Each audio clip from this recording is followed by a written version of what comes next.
created everything. Look what a powerful being you are. You did these things, but now you're in a human body, you forget the power you have.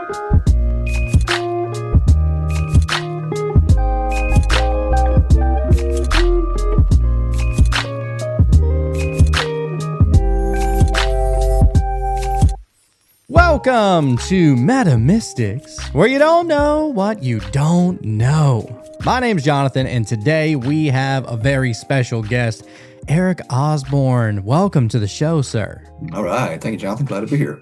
Hey, dude, I am very, very inspired and impressed and just enamored by your work and everything that you've done over the course of the last 25 plus years. It is so amazing what you've been able to do, and just to fill everybody in here, you've basically built like a mushroom church, right? Oh, yeah, that's a part of it. That's a part of it. Yeah, we've done a lot over the last. The church has only been it'll be 6 years old in May. Or no, it was 6 years. No, it was 5 years old in May. 2021 is when it was founded. On paper, it actually got going in 2020, right after we moved back from Jamaica. And then in 21, it was like solidified on paper. And so we're 5 years into that. The retreats in Jamaica I ran for 7 years. And then I had a gourmet mushroom farm that I ran for 9 years prior to that, or 7 years prior to that, after the math. Wow. Yeah. Gourmet mushrooms.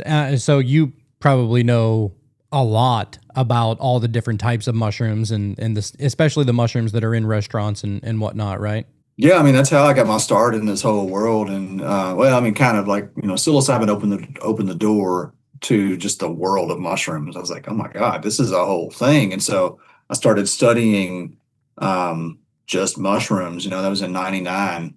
And probably by like 2000, I was selling wild mushrooms to local restaurants, and then that just kept like growing and growing. And then by 2009, I had officially started a mushroom farm. So yeah, in terms of edible mushrooms, I'm what they call a pot picker, which means you just pick what goes in the food pot. I am not a taxonomist. I don't want to be a taxonomist. If anybody cares about taxonomy, then Alan Rockefeller is the guy. He's like this, especially with psilocybin. If you don't know of Alan Rockefeller, he is a fucking mushroom genius. So yeah, check out his work if you're into taxonomy. All right.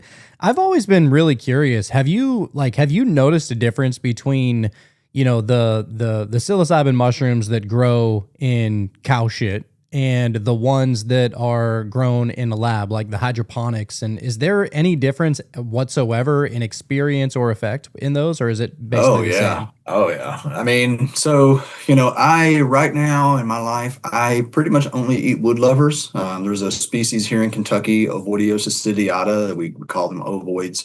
Those are what I pick and eat, and mainly what I distribute to members of our church in ceremony. Cubensis is your kind of typical dung-dwelling mushroom. I picked those in the wild, and the thing about wild mushrooms, wild psilocybin, particularly the dung lovers, is that they grow in open fields, and so there's a lot of UV rays, which can significantly limit their potency. Also, they're covered in poo, so there's that.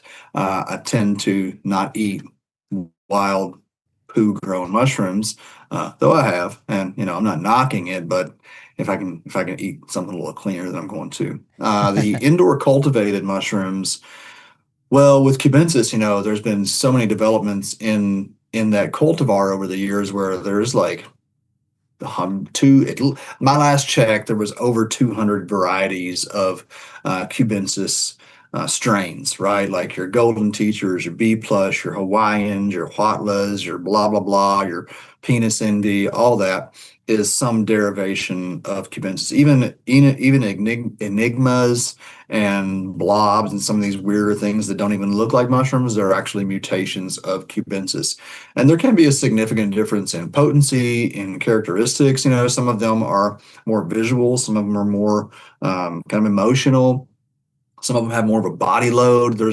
There are significant differences, and then at the same time, your set and setting have such an impact on the subjective nature of your experience. So it can be a little hard to tell what's the mushroom, what's your emotional state, what's attributed to the environment.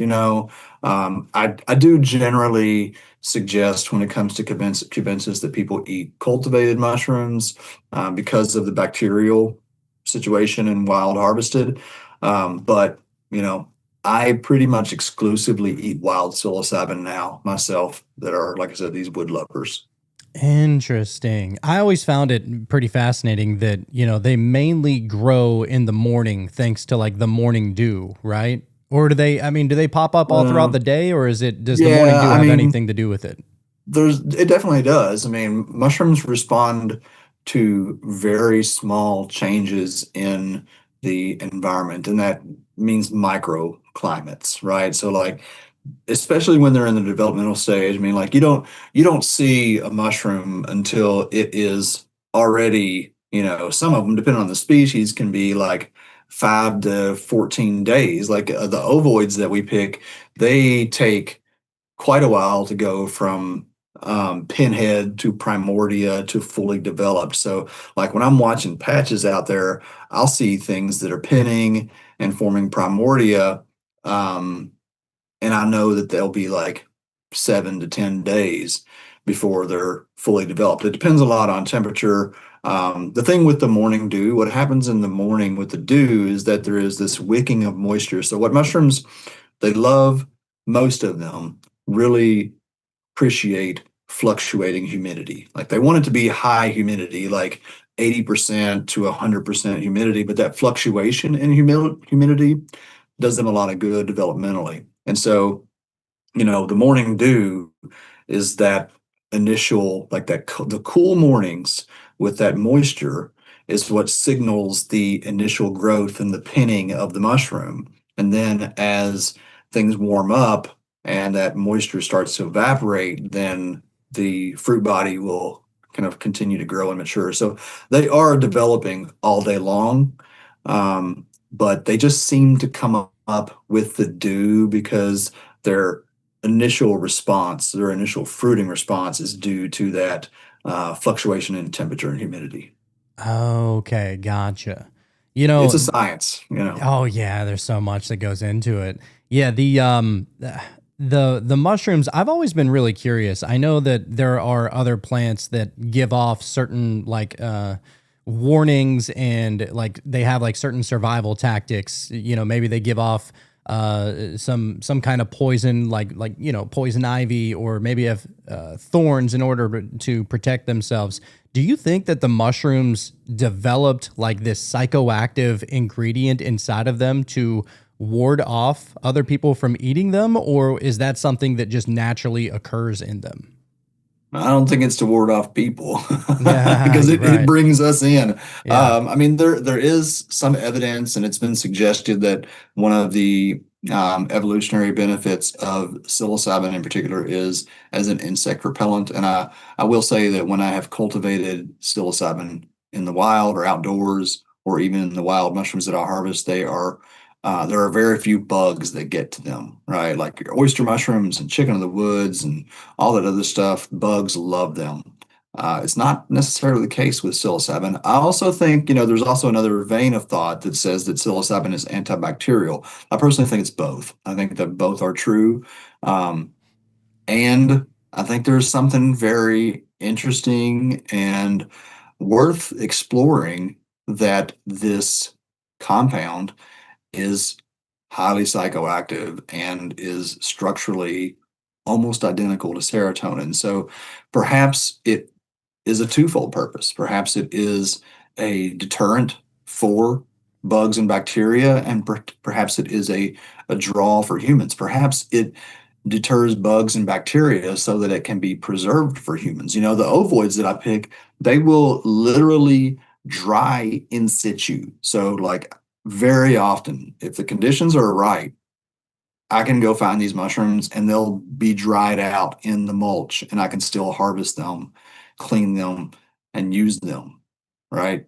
So for their entire life cycle, that's unlike, I cannot think of any mushroom that I pick in all the dozens of species that I pick that completely resist decay, especially soft-bodied mushrooms. There's like reishi and some of your harder shelf fungus, turkey tail, that kind of stuff will, you know, be bug resistant for almost its entire life cycle. Psilocybin is one of the only, if not the only, that I know of that does that. Wow, man, it's almost like evolved in a sense to be able to survive.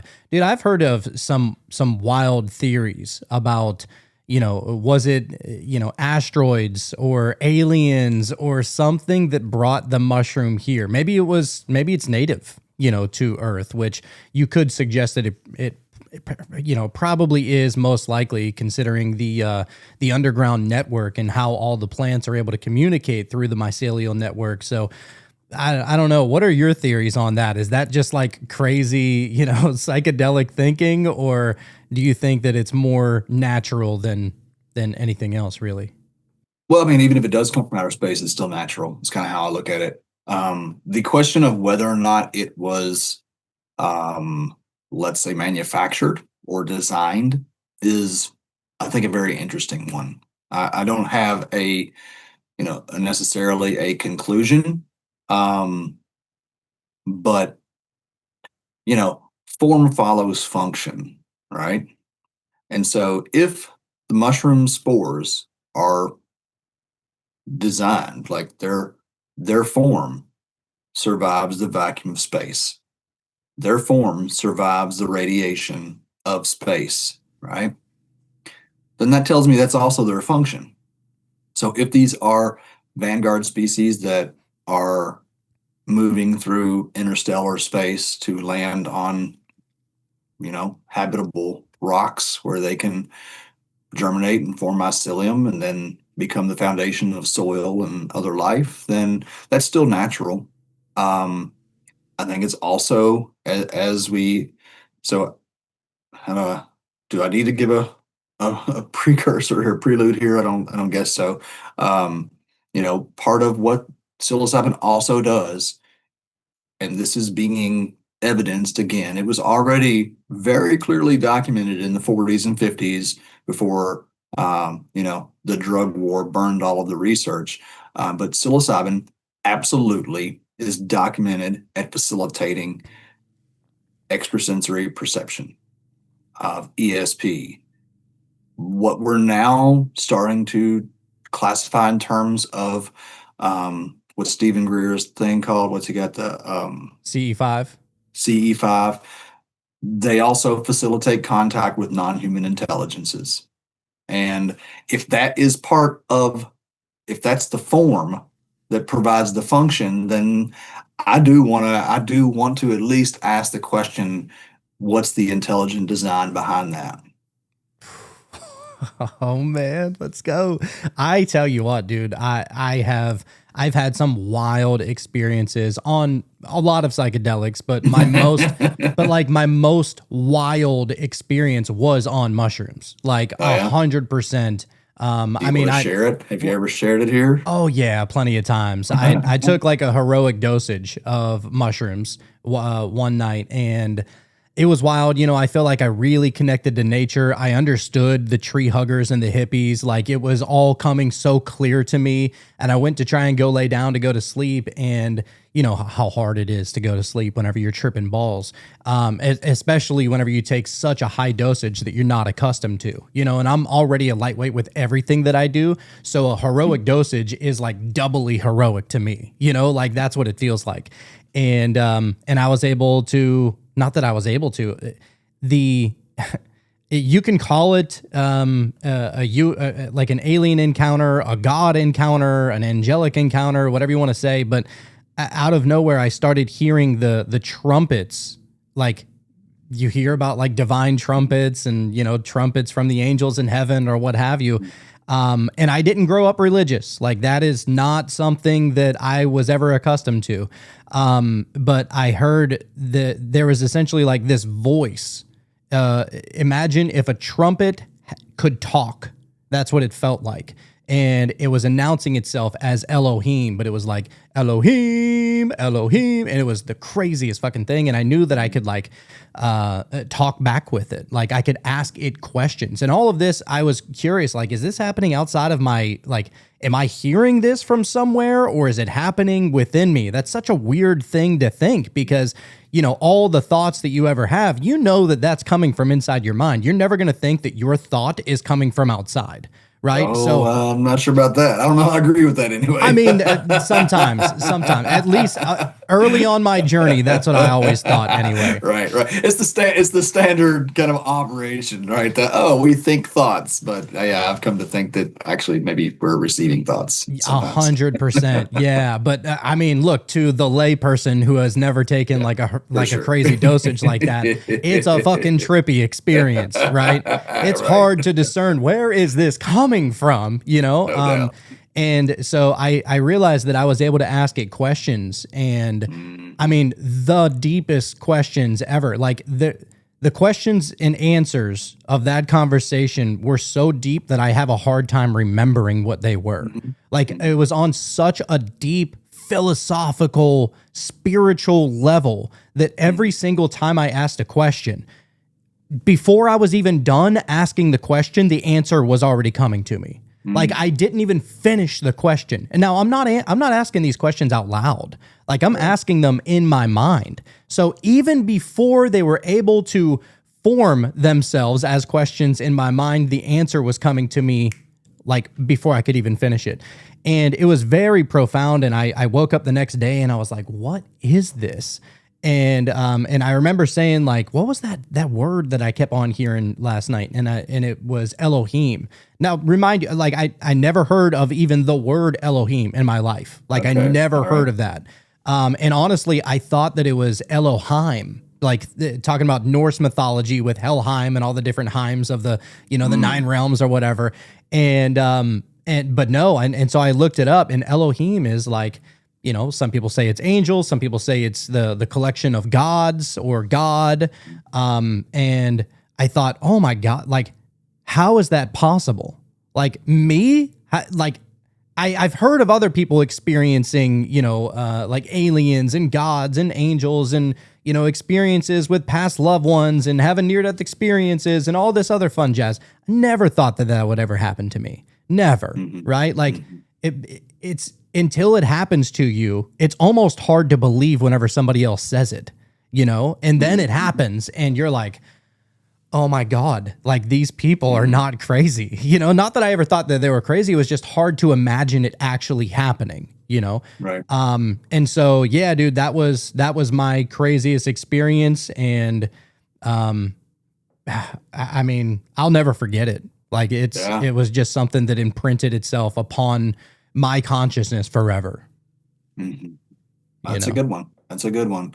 It highlights a lot, you know. I mean, one of the biggest transitions that I've had over the years in working with mushrooms is moving from the skeptical, rational based mindset that this is all some kind of psychological debris that's processing in my mind, to the question of, are there intelligences that are communicating with me, to finally the acceptance of, yeah, not only that, but there is an entire ecosystem of spiritual beings, metaphysical beings that are around us, probably all the time, probably right now, probably just by talking about them, they become aware and they come and they become closer to us, you know. Then it forces me to reconsider a lot of what I was taught growing up in my religious upbringing, because I was brought up Catholic, and there was all the baggage that goes with that. But Catholicism and every religion, has a mystical branch, right? So there's mystical Catholicism, there is mystical Judaism, there is mystical Islam, and then there are the dogmatic versions that are just like, you follow fucking rules or you go to hell, The right? exoteric. Yeah. Right, exactly. And so it's been a bit of a reconciliation process for me, and really the thing that advanced that was when I started doing group work. For a long time, all of my psychedelic work was just either me alone or me with a buddy, and you have these experiences within your own self, and they're very easy to dismiss. For one, they're, like you said, they're so powerful that they're easy to forget, right? So you're only kind of hanging on to glimpses of them. Um, and if you're with another person, then maybe things get weird, but not usually is there something that's like, we just got off the reality bus, like. But when I started doing the group ceremonies in Jamaica, and I specialized in high dose experiences, 5 to 15 grams of groups of 10 to 20 people. And you do that with any kind of regularity. We were doing 3 retreats a week, 2 weeks a month. And I saw paranormal psychic phenomena that just, there was no way of explaining myself around it. It just, this is what I'm seeing. And other people having these shared experiences, and then you corroborate, and you're like, okay, I've got to like update my map on reality here. Oh yeah, dude. Yeah, reality is constantly shifting the more you like uncover it. And I think that Mm, that's part of the beauty of life in general, because like life can really be whatever you want it to be. And even mm, even the things you don't want it to be, if you believe it to be that, then it almost is that. It's so weird that reality is almost like reality. The way that I've began to understand it is that reality is essentially a projection from our inner world.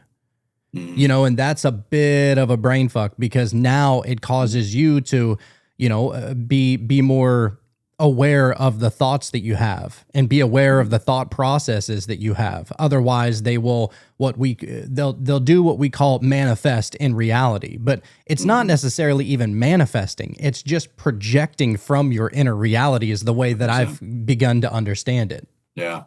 Now, I saw that very clearly with my arrest. I spent, what was it, like 2013, I guess, is when I started selling mushrooms on the underground.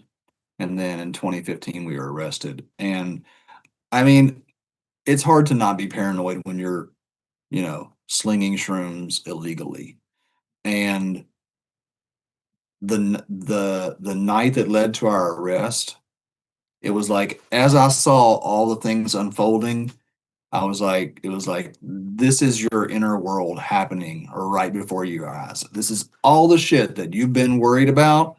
Now here it is. Wow. And so I think that's one of the most potent things that psychedelics do. And we're not yet having that conversation much around psychedelics, but they are powerful tools, not only for this concept of manifestation, but for getting a grip on what it is that we're manifesting, understanding why your life is so blessed, or why it's a shit show, or why it is what it is. Because then you see, like, oh, whoa, this is my inner world that's staring back at me, looking like the outer world. Dude, it is such a trip.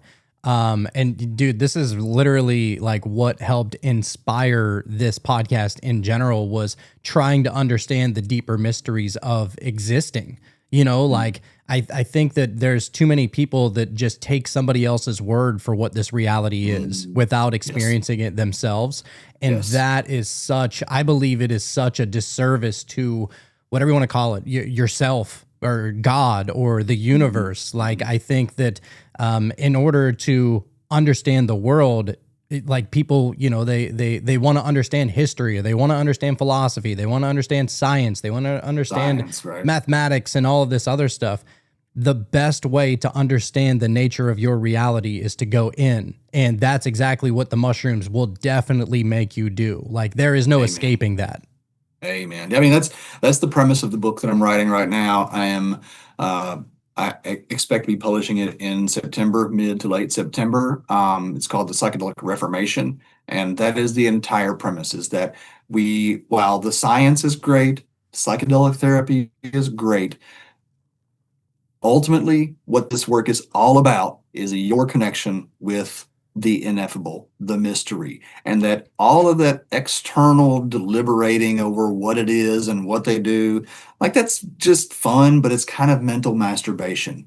Go ahead and like make love with the divine, merge with the infinite by going into yourself and exploring and coming out with your own answers, rather than taking someone else's trip report as like your basis for understanding reality. And when I say trip report, I mean like the science. I don't know, and like this has the potential to get criticized. I'm not against science. Science is incredible. Like, we're here on computers talking to each other from across the country on microphones, and like, this is amazing. I love it. I fucking love technology. I'm not shitting on AI. I think AI is helping me so much every day. Same. And like, there is a world of mystery that can never be understood in a ones and zeros, that can never be put into words. And that is probably the most important aspect of life.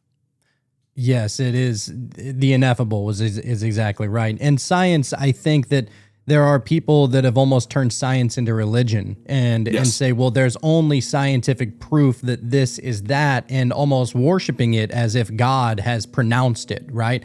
Yes. And it's crazy because science typically only dives into, sorry, there's somebody cutting grass right outside of my window, so that's lovely. But from what I've been able to find is that science deals mainly in the material physical world, right? Like, and it completely almost like forgets that there is a whole other part of this experience, that the physical world ignores it. It ignores that there's a whole other part, right? It, like, if you can't count it, then it doesn't count. Like, that's just false premise from the get. I mean, what you're talking about is what I understand as scientism. Yes. Right?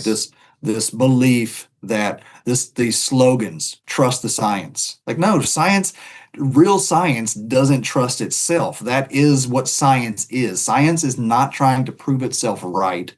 It's trying to prove itself wrong. You have theories and you test them over and over and over, trying to prove your theory wrong. That is the essence of good science, which is what we're missing out on. Like, there's I have a great amount of respect for this individual, and I'm still going to criticize or I'm going to comment on it. But Robin Carhart Harris is one of the leading psychedelic researchers, right? He's over at the Imperial College of London. He's been doing fantastic work helping to bring brain science around psychedelics to the public for probably 10 or 20 years now. He just published a book called How Psychedelics Work.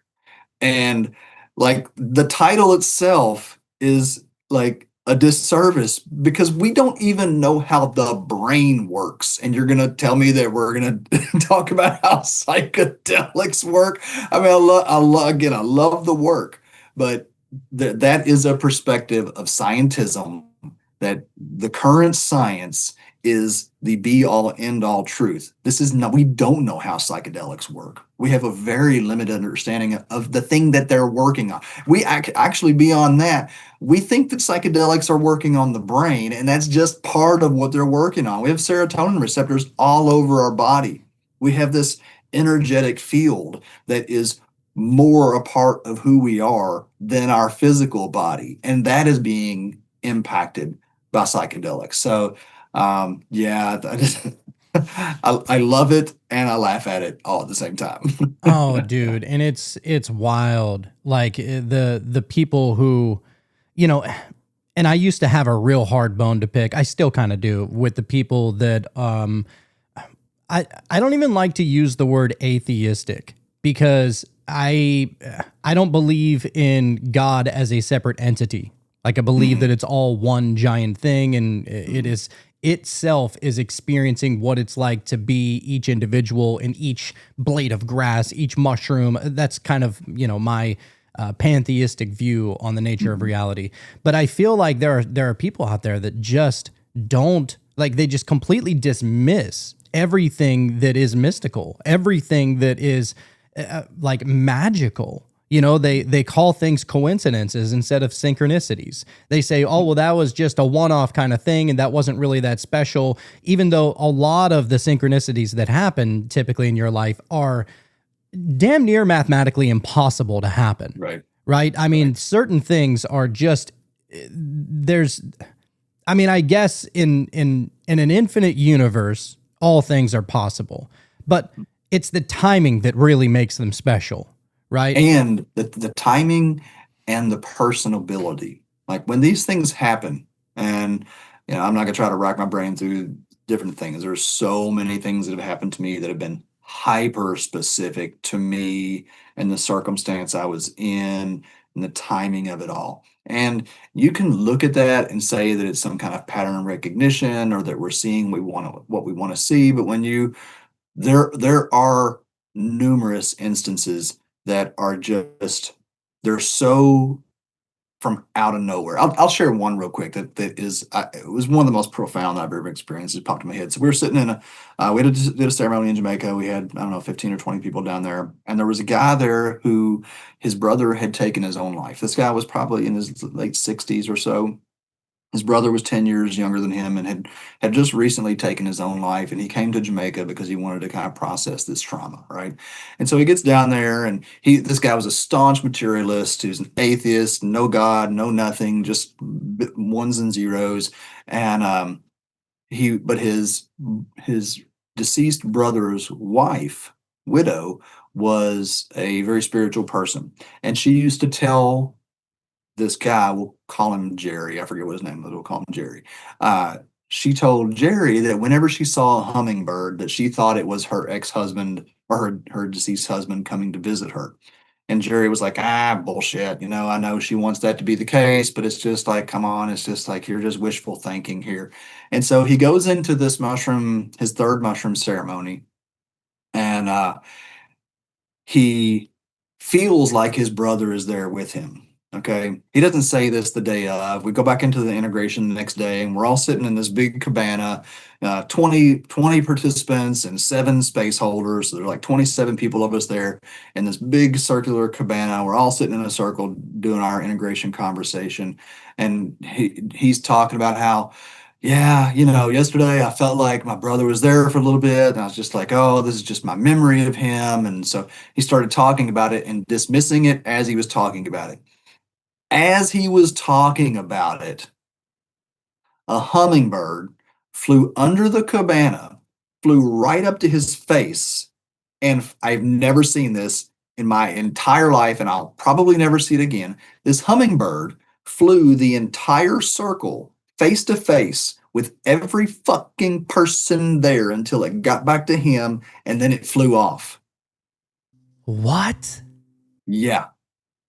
And and it wasn't until then that he told us, gosh, I got chills now. It wasn't until then, after that happened, that he said, well, my sister, has said that she thinks that when she sees hummingbirds, it's her.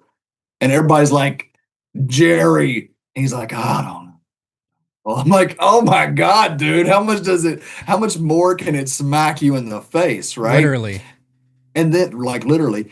And the thing that to me that is really profound about these things, these synchronicities when they happen, it's that, yes, in that immediate time and space, the things, like everything came together at the right time.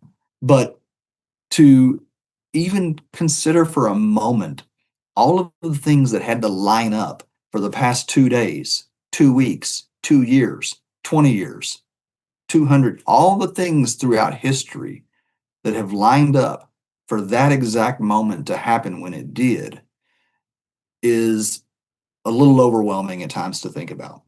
Oh, so like, we live in this incredible mystery that we will never get to fully understand, but we can so fully experience if we will just give ourselves over to it and stop that doubt that is the core of what you're talking about.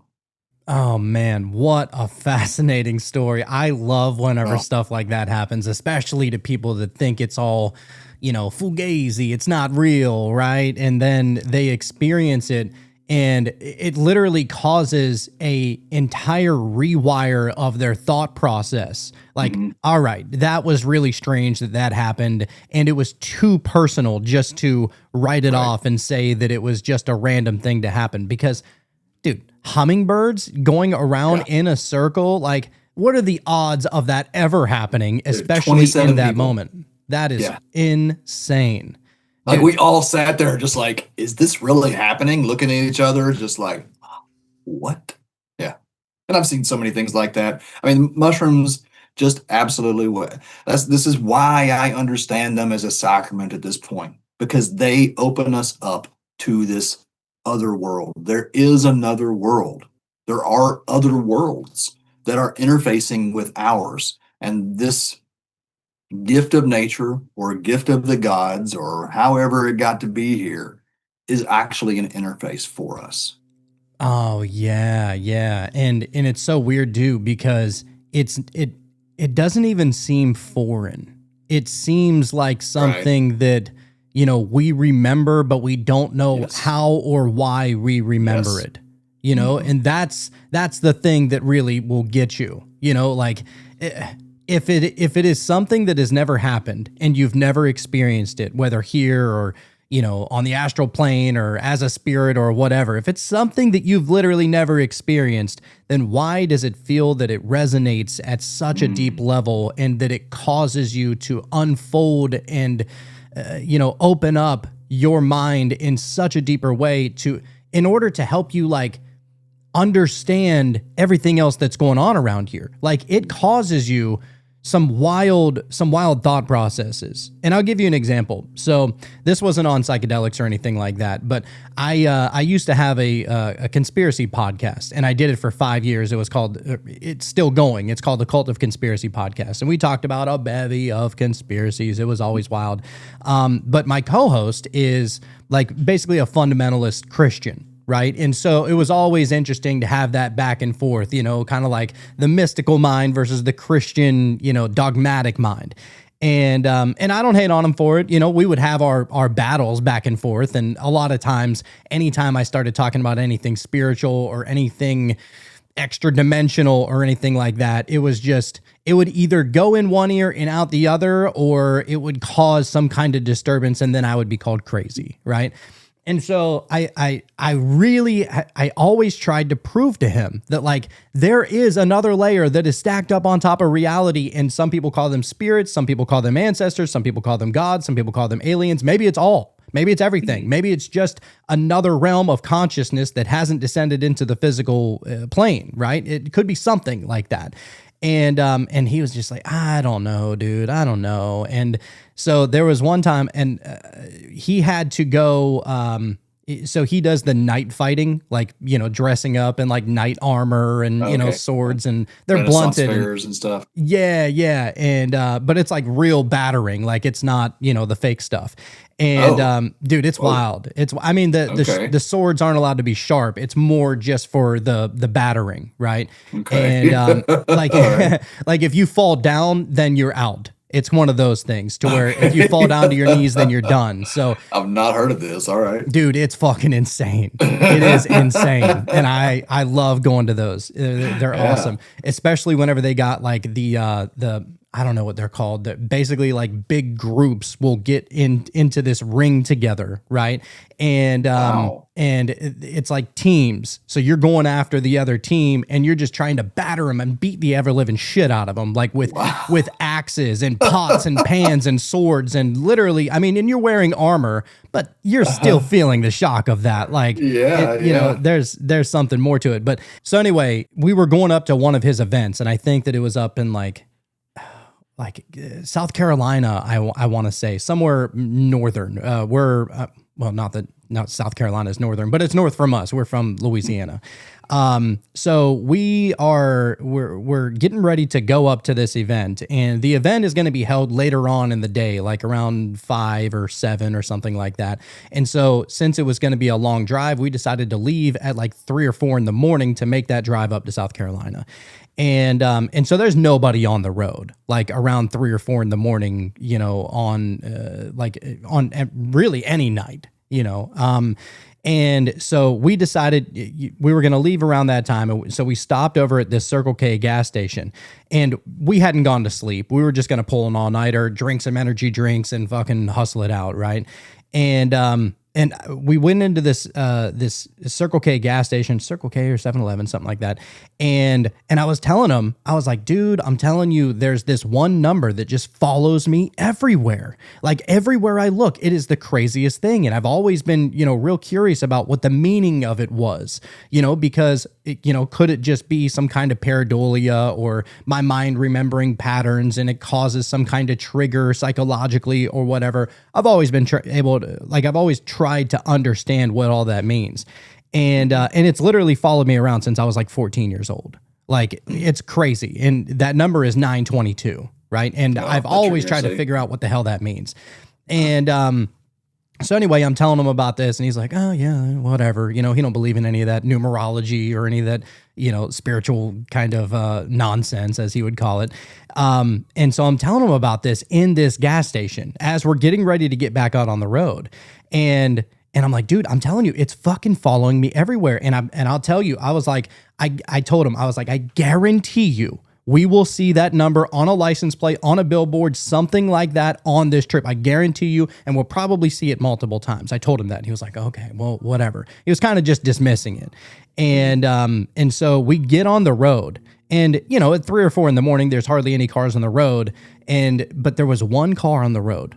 One car on the road as soon as we got on the interstate, and the license plate said 922. The first car, the only car on the entire interstate was 922. And I told him, I was like, dude, wasn't I just telling you? I literally just told him this 5 minutes ago. And here it is. And so, I mean, I don't think it opened him up, but he probably just saw it as a weird coincidence or a weird one-off. But I'm like, man, how many mystical, you know, mathematically damn near impossible things need to happen to you in order for you to wake up that there's some other like weird spiritual layer that is laid on top of us. You know, it's strange whenever it's like how much needs to happen in order for other people to wake up. It's ironic that he would be a religious person and not able to see that, right? Like similar to scientism, religion can prevent us from actually seeing the spirit world, the dogma of religion. So I think that's very interesting. And I have a number of friends that are similar, you know, it's like, I don't know, bud. If you can't see it, I sure as hell can't show you at this point. Yeah. And so I've actually gotten to this place where I'm not even necessarily trying to argue or battle or do anything like that anymore with the people who are dogmatic. It's like, look, I mean, you probably chose this life in the first place. Maybe you needed to learn its hard lessons. Say that to them now. Oh yeah, right. Yeah. Well, it's all in God's plan or whatever. Okay. It's like, you know, and my favorite, one of my favorite quotes is by Carl Jung, and he said, until you make the unconscious conscious, it'll direct your life and you'll call it fate. Right. And I believe that so many people are living by that and allowing life to happen to them, or not even necessarily allowing it, but almost to their own detriment at the will of God or at the will of life. And they don't understand that you can work with it, that it's something that it is a team effort. You know, it feels like. Yes. I mean, it's all buried in their Bible as well, you know, like this whole, like when Moses meets the burning bush, which, you know, the DMT acacia, but, you know, he says, I am that I am. Like your I am is the most powerful co-creative consciousness. Whatever we say I am to is what we are becoming.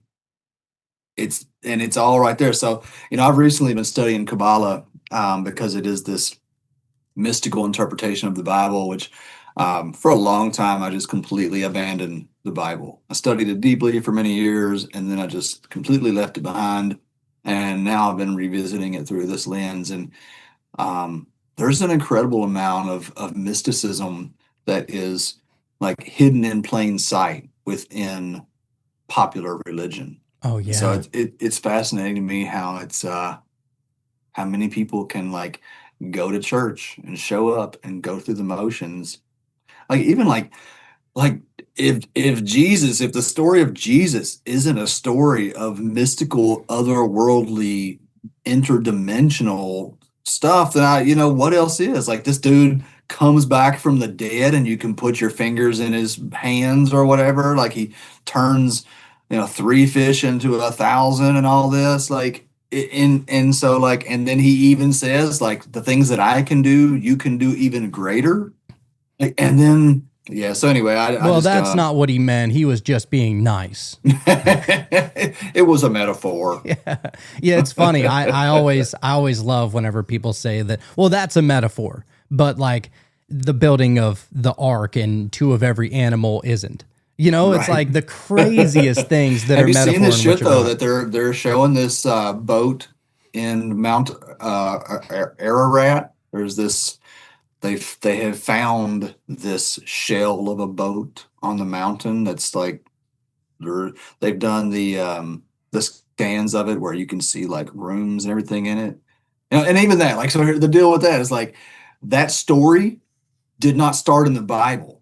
That story goes back to the Epic of Gilgamesh and back into the Sumerian tales. So, like this idea that the Bible is the beginning of our story, when it is, we can see with documented that these stories were lifted from a culture long before the Bible existed. Oh yeah, the Bible is definitely an amalgamation of so For many sure. different, religious and spiritual histories. And dude, even you were talking about the burning bush with the acacia and stuff like that. Mhm. I mean, to go along with that, how about the Ark of the Covenant? Ark of the Covenant is built Mhm. entirely of acacia wood. Acacia wood, and there's mushrooms inside of it. Did you know that? Doesn't So surprise me. the story of the Ark of the Covenant. So, I got really deeply involved in Rasta. That's how I actually got to Jamaica. As I was, um, when I left the Catholic Church, got deep into Rasta, Yeah, I and saw your dreads, dude. That was awesome. yeah, yeah. Um, and so anyway, there's like at the same time when I was getting into Rasta and studying the Bible was also in 99, 2000, and when I was getting deep into mushrooms.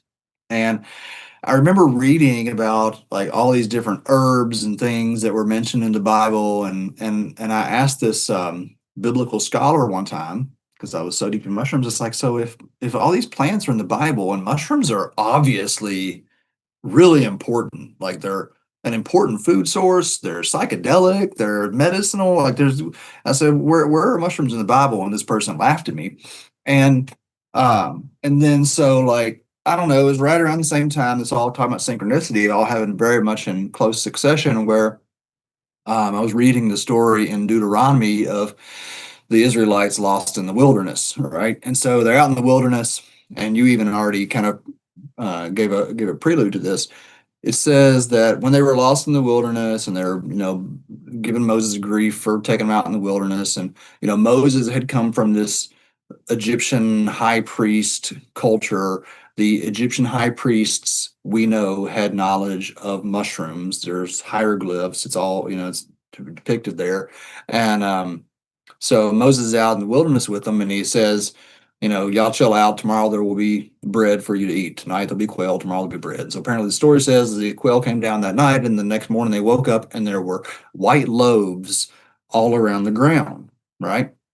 And it says that these white loaves came with the dew and they withered in the sun.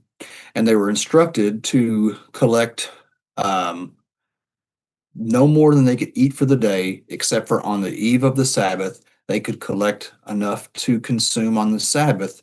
But in order to store them, they had to slice them and dry them or parboil them.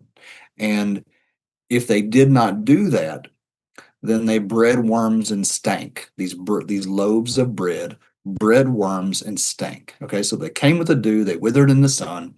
If they sliced them and dried them or parboiled them, then they were safe to eat. But if they didn't, then they would erupt in maggots.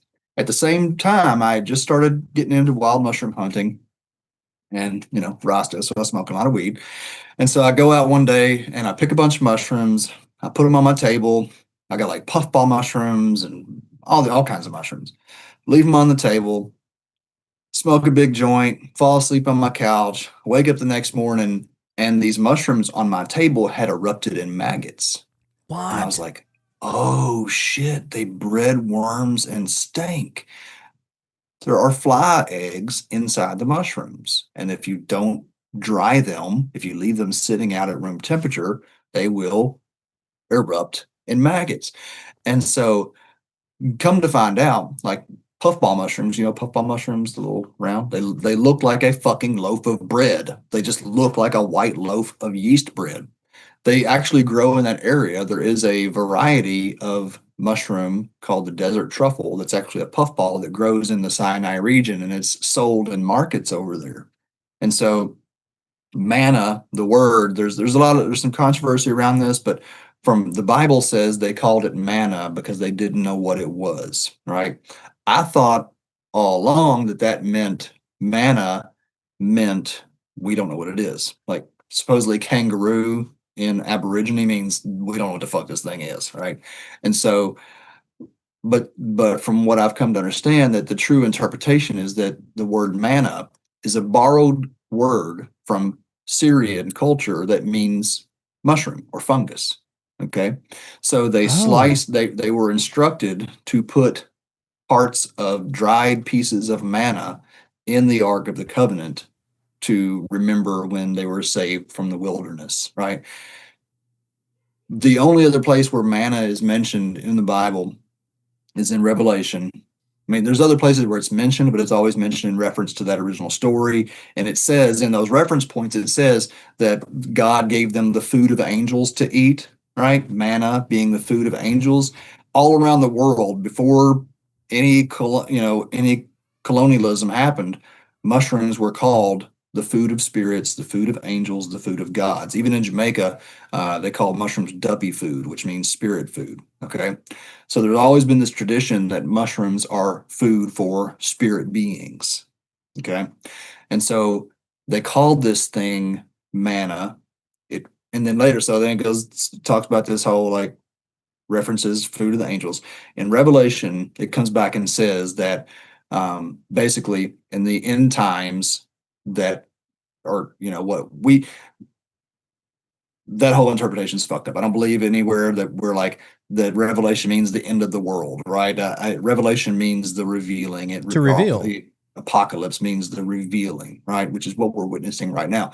And it says in there that at this time that um, when the King of Kings comes, that he will reveal the hidden manna.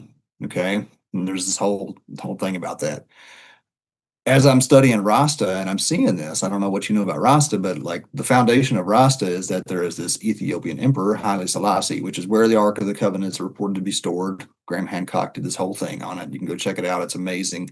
There's this temple out in the middle of nowhere, Ethiopia, that had been they've tried to invade it. The Italians tried to invade it in World War II and nobody could get into it, but it's supposedly where the original Ark of the Covenant is. And the kings of Ethiopia, who are descendants of Solomon, right? There is a lineage, 225 generations from King Solomon, where him and the Queen of Ethiopia, Sheba, at that time supposedly had a child, and the Ark of the Covenant went from Solomon to Ethiopia. Um, from that time, the kings of Ethiopia have been called the King of Kings, all the titles that the book of Revelation talks about. And nobody really knew that until in the 30s when Haile Selassie became king of Ethiopia. And there was this kind of like the world's attention was brought to, oh, Ethiopia is a place. And so that's when we started to see in large scale that there was this tradition of a Solemnic dynasty, a Davidic dynasty in Ethiopia, carrying the titles King of Kings, Lord of Lords, Conquering Line of Judah, all the stuff that's said in the Bible, right? Haile Selassie is crowned Emperor of Ethiopia. He was the last Emperor of Ethiopia. He is on the cover of Life magazine, of Time magazine. He's on the cover of Time magazine in 1930 when he was crowned emperor. It's a headshot of this African emperor on Time magazine. He is called, and like on the cover of the magazine, it says, Man of the Year, King of Kings, Lord of Lords. You can go look this picture up. It still exists, right? Wow. So nobody really talks about this, even though like that's what everybody's talking about is like, where's the King of Kings, right? Within 20 years, Maria Sabina, who we were talking about before we started recording, reveals this hidden manna to the world. And now we see this revelation of knowledge that is occurring because we have access to these sacred mushrooms that were hidden for millennia. Yep, there he is. Yeah, there it is. It says it right there, the King of Kings, right down there at the bottom. Yeah. Wow. And 1930, so November 3rd. it's it's a very interesting history. It's one that changed my entire ontology, because I was brought up in a, and I'm not saying anything other than these are the historical facts, right? But I was brought up in a eschatological Catholicism that was always waiting for the end of the world. Jesus is coming. Pack your bags, get your shit ready. It's about to go down. And like I was raised in fear. And so when I started to see this, I was like, what the fuck? A king of kings? Like, and then you like go and trace the bloodline, and then you go and read the stories of his life and how Ethiopia defended Mussolini and Rome, and Rome tried to overtake Ethiopia. It's a fascinating mystical story that you brought up the Ark of the Covenant. I couldn't help but make the connection because the mushrooms, Maria Sabina, all of it. And interestingly enough, I find this interesting anyway. Maria Sabina's birthday is July 22nd, which is when we're having this global dose day. Haile Selassie's birthday is July 23rd. So they're both featured on global magazines. King of Kings, Hidden Manna Revealed. They both have birthdays back to back. It's pretty wild. It's an interesting coincidence, if nothing else. Oh my God. Yeah. And in preparation for the show, I did a little bit of research on Maria Sabina, and man, what a fascinating life that she lived. I mean, it was crazy. And I guess she was known as essentially like a wise woman or a medicine woman or a shaman, however you want to put it. But I guess word got out because of these two dudes that went to go, and they were like the first white people to go and have a ceremony with her. And supposedly it was just in that part of, is it called Oaxaca or something like that? Oaxaca. Oaxaca is the general region, and Huatla de Jimenez is I believe, the specific region where they were at, the location. Got you. So he or she ended up, having this ceremony with them, and then I can't remember, Gordon Wasson. Yeah. So Gordon Wasson went on to write like several books about her and where she lived and all of this stuff, and basically like outed her as far as, all of the ceremonies and stuff, which she gave permission, she gave him permission to document the whole thing. Now he lied to her about his motivation for having the ceremony, or the Beleda as it was called. He told her because the cultures that worked with these, the Mazatec are the only surviving indigenous culture that has a long-standing documented practice with sacred mushrooms. There are kind of hints of sacred mushroom practices in Africa and around the world in pockets, but the Mazatec had a very long tradition that descended from the Maya. All right, they sheltered in Catholicism when the conquistadors came in, and they said, these mushroom eaters were talking to demons, and they, did everything they could to eradicate it. Some folks took that and, buried their traditions inside the Catholic Church, which, it fits really well. Both have the flesh of God. Even the Mayan, when the conquistadors came in, the Mayan were calling the mushrooms teonanacatl, which means the flesh of God. Wow. Right? Yeah. So is And so, do you think that is that they're basically kind of connected whenever Jesus says to eat of my oh, flesh 100%. I think 100, all this speculation that with the early sacrament? Christianity was a mushroom fertility cult. I think there is truth in that. The I've had too many mushroom experiences that were like a carbon copy of the death and resurrection theme. So I do think that there was historical human being. From my studies, the historical Jesus that we've been given is actually a combination of two different individuals. There were two prominent leaders during that time, one from the Essenes and one from a more kind of cosmopolitan version of Kabbalistic Judaism at that time, and that those two people have been, because we have some very different pictures of Jesus in the New Testament as far as his personality and how he engaged. And so anyway, that aside, to me, it's a no-brainer that the mushroom is the original communion, that it is what the Catholic Church was kind of like pointing to without pointing to, you know? Yeah. Like it is the original flesh of God. It's just it makes total sense. There's tons of historical evidence. It's been called the food of gods, the flesh of gods in multiple cultures around the world. And then, like when you start to see, there's even there are um, in Central America there are tabernacles where the I don't know if you know, like Catholic tabernacles will have this, I forget what it's called, but this is this stand where they put a piece of the Eucharist or the communion, right? And in this one church in Central America, there's actually a mushroom in the center of it. And so to me, it's just a no-brainer that this is actually what we're talking about. Yeah, I 100% believe that. Yeah, it makes way too much sense. What do you make, just out of curiosity? So the Ark of the Covenant, if you read some of the biblical stories that allegedly, they had to put it, whenever they put it into a temple or into a room or something like that, the Hmm. priests had to wear like bells or something Hmm. like that because if they That's touch still it, the then they would tradition. fall dead. So in Ethiopia, where the Ark of the Covenant is kept, and this is a document, Graham Hancock talks about this very publicly in his book and in various podcasts. It's a publicized and documented history of the Ethiopian church. In this temple in Aksum, Ethiopia, it's a one-room temple that supposedly houses the Ark, the original Ark of the Covenant.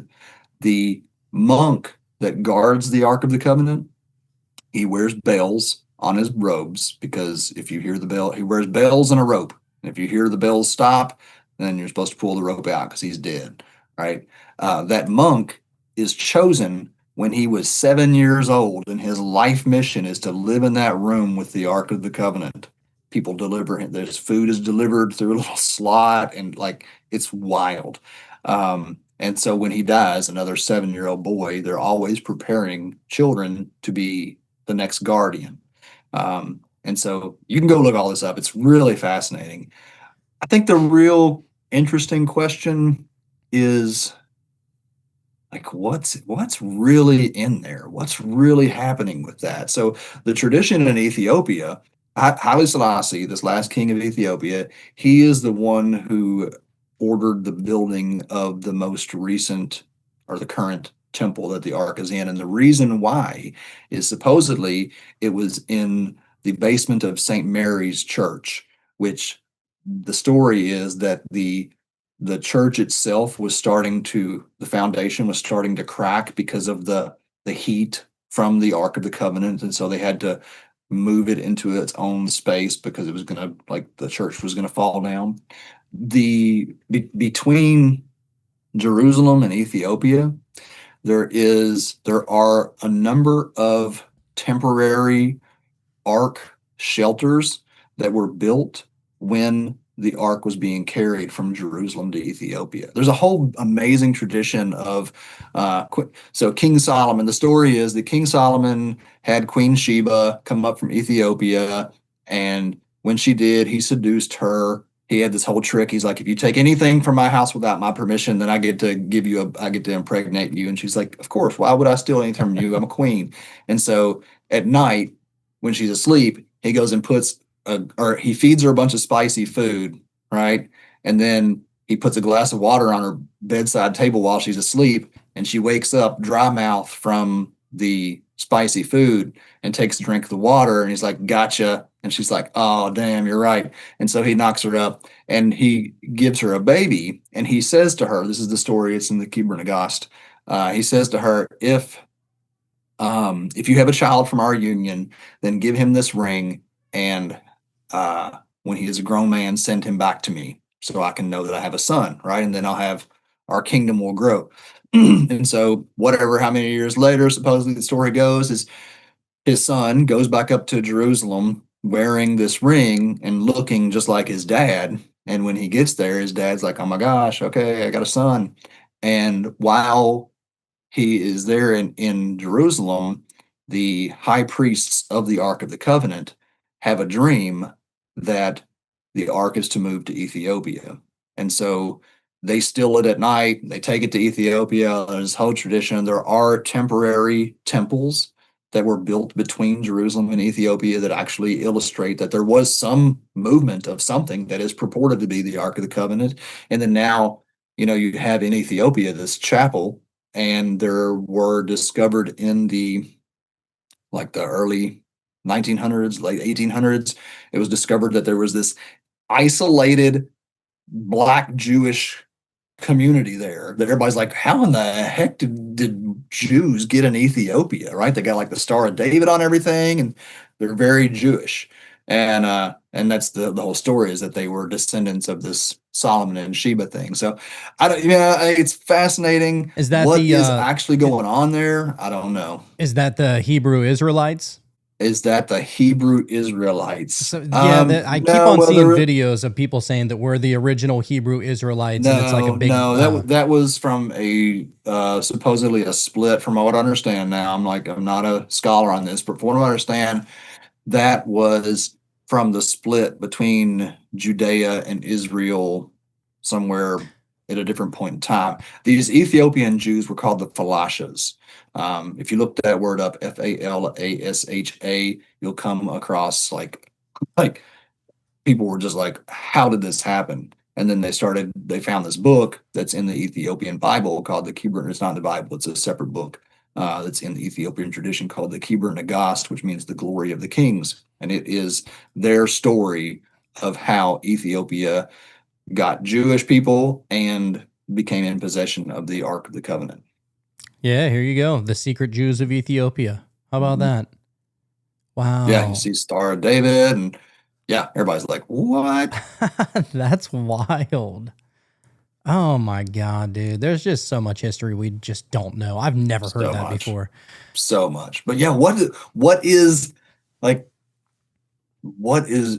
that thing is so powerful, why? What is actually, because I don't like as many, I'll say miracles. I've seen things that I can't explain. I've seen healing. I've seen whatever. I've seen all kinds of stuff.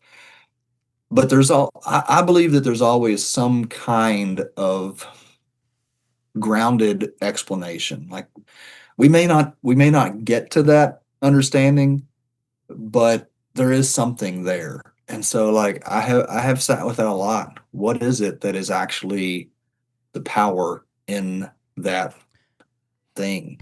Well, I mean, if you've ever looked into like the Lesser Keys of Solomon, and so I think that there's probably something to do with that maybe there was some kind of Solomonic seal or like, some kind of like spell that maybe could be, if you touch this thing, then you'll die. I don't know. I have no idea, but it is interesting because it said that, yeah. It's like, it's fully built out of acacia wood, but then it's coated in gold. And you're saying that there's, a mushroom or mushrooms inside.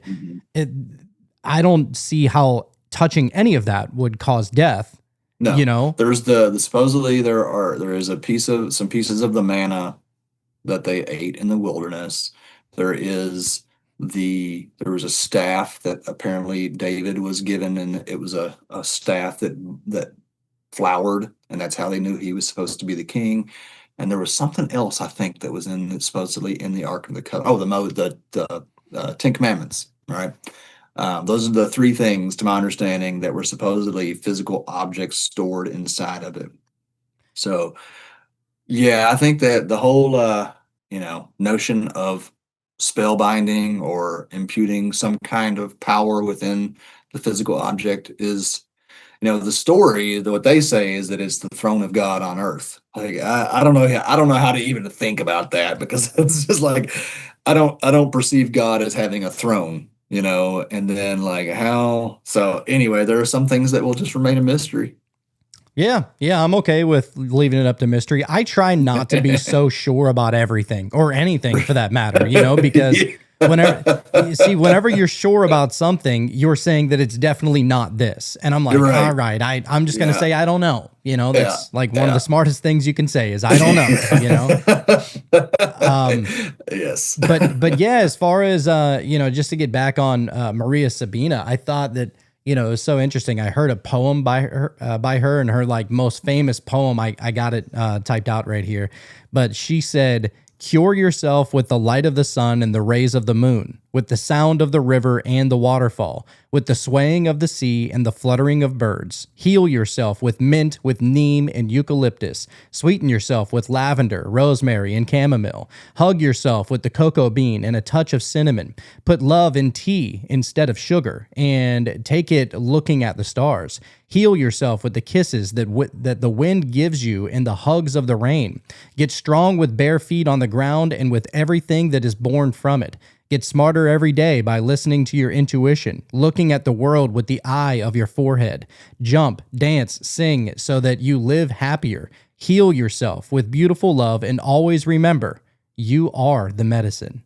I was like, dude, that's awesome. Yeah. That's the message we need right now when we're trying to like dope up on vaccines and thinking that AI is going to save us, man.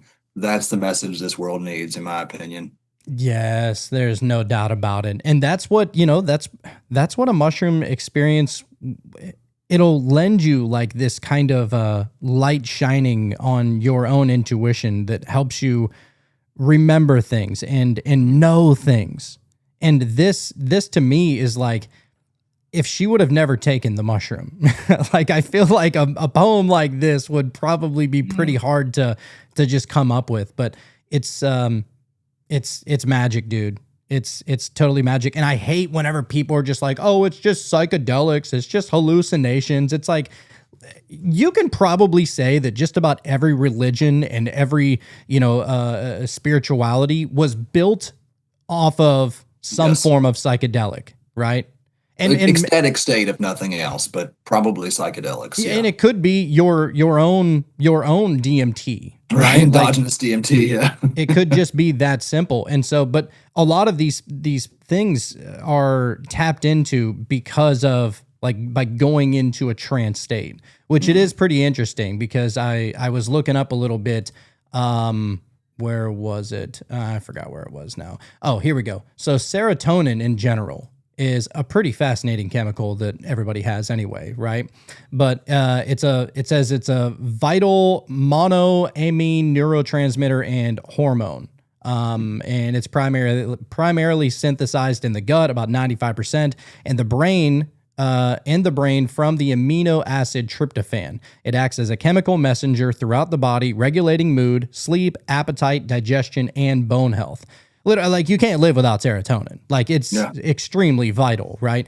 And what the mushrooms and a lot of psychedelics do is that they go right to that. Like, isn't it because of the psychedelic, the way it interacts with us is by going and interacting with our serotonin receptors? Is that right? Yeah, true psychedelics. Yeah, your true like LSD, psilocybin, mescaline, DMT are all serotonin analogs.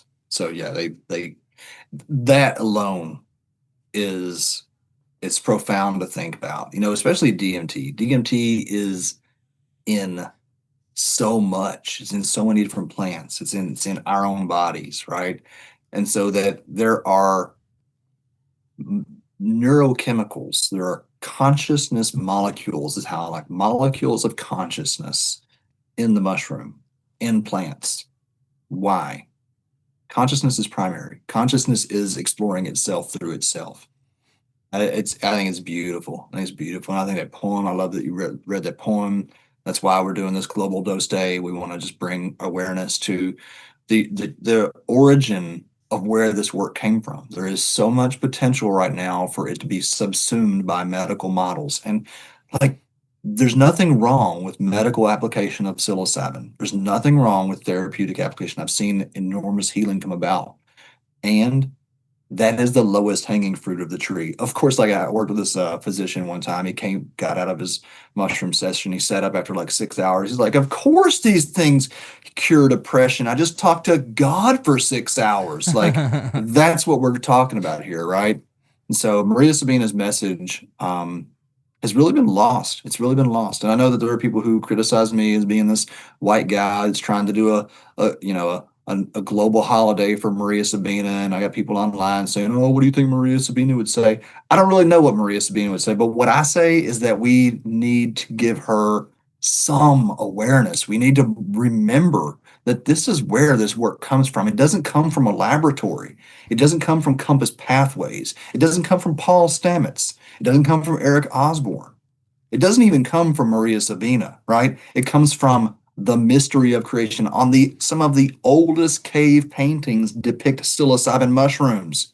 Like, this is who we are. This is who we are. So I have people all the time, like, giving me some grief about psychedelics being a shortcut, or you don't need psychedelics to get there.